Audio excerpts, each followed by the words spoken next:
Okay, we're going to try this again. Okay, so we're going this week, week 4, with Pythagorean theorem. These are right triangles. As you can see, the right triangle can be flipped in many different ways. This is in our class, so don't diss my triangles. The goal of a triangle is to find this.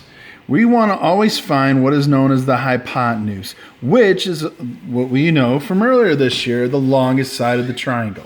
So if I were to put eyelashes on this and then look from this corner straight across, that is always going to lead me to my hypotenuse, which is your longest side, which is going to be C.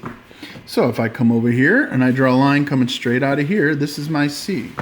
If I come over to these two right here and I draw a line coming straight across, this is my C. If I draw a line straight across, this is my C. That is the longest side, called the hypotenuse. You need to label your C on all of them. On all of them, you go through and you will label our C.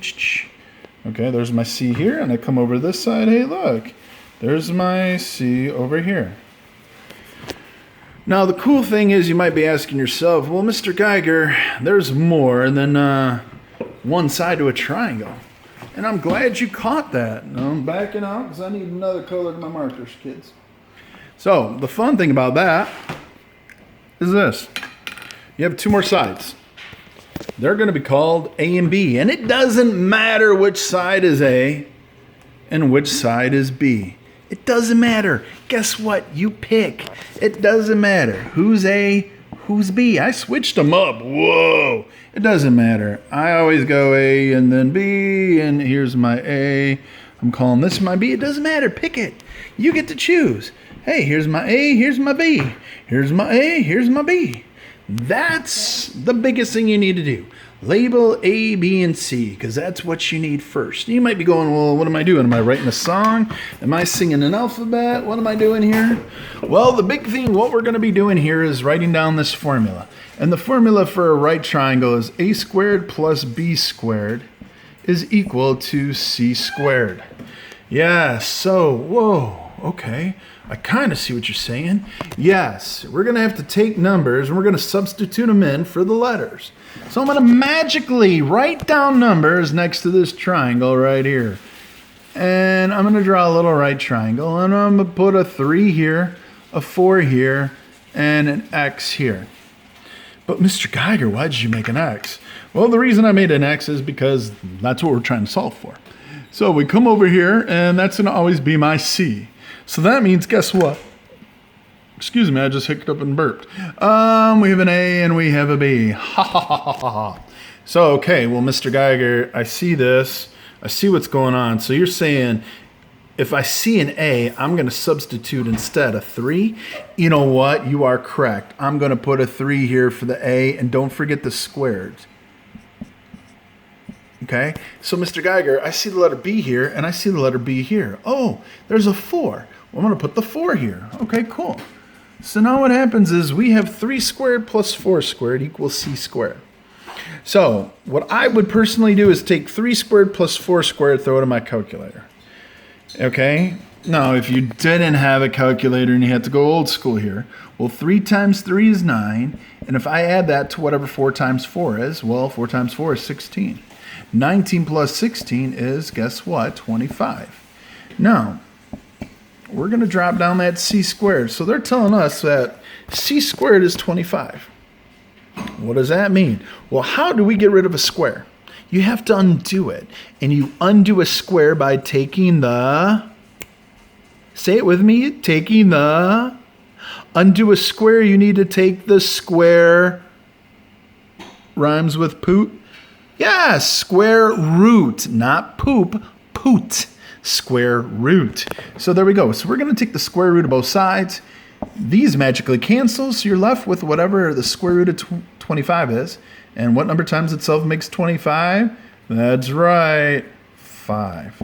So there we go. That's our answer. So up here, this would be the most famous triangle of them all, the right triangle, the 3, 4, 5. So that's the fun there. So now we're going to come into it. Now we're going to go a little bit crazy, and we're going to get rid of this junk. And we're going to go with a newer triangle, which has more messed up numbers. Because you know what? That's how life is sometimes. So you're going to get triangles on your paper, and you can see, I think number 1, I wrote these like this on purpose is because they're going to look like this. They're going to be goofy.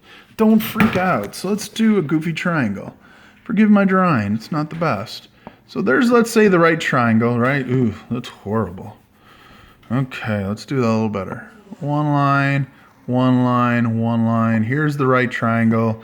Straight down across here this is my C.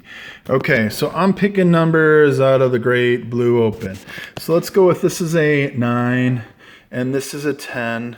So we have to sit there and go, okay, well, what's my A and what's my B? Well, this is my X. This is going to be my A. This is the number 9. This 10 here is my B, right? So I have to put these into this formula right here. So we're going to go a squared plus b squared equals c squared. And my board is falling down. I love it. Okay, so what do we need to do? We're going to take 9 and substitute it in for a. And we're going to take b squared, which is 10 squared. And that's going to be c squared. Okay. Now, here's the fun thing about that. 9 squared plus 10 squared equals c squared. 9 times 9 is 81, and 10 times 10 is 100. So we have 181 is equal to c squared. So the cool thing about this is your homework answers are going to be allowed to be in decimal form. If that's the case, that's really sweet, because all we have to do is take the square root of both sides. And now we're going to have to lean over, grab the calculator, and if we went the square root of 181, so 196. So it's going to be somewhere between what? 12 and 13, right? Well, let's take a look here. So if we do the square root of 181, 13.45. Well, between 13 and 14. Well, there we go. So C equals 13.45. So this is the fun we're going to play with. Now, once again, you can do these, okay? You can do the hard packet, or you can go to the Compass Learning website and go to the math folder. Go ahead, do that, give it a shot, see how you guys can do. Remember, there's more problems on there, videos as well. Take a look at them, see if that refreshes your memory. Check out Google, check out other things, and then you can go ahead and email or text. I will talk to you guys later. Have a great night. Bye-bye.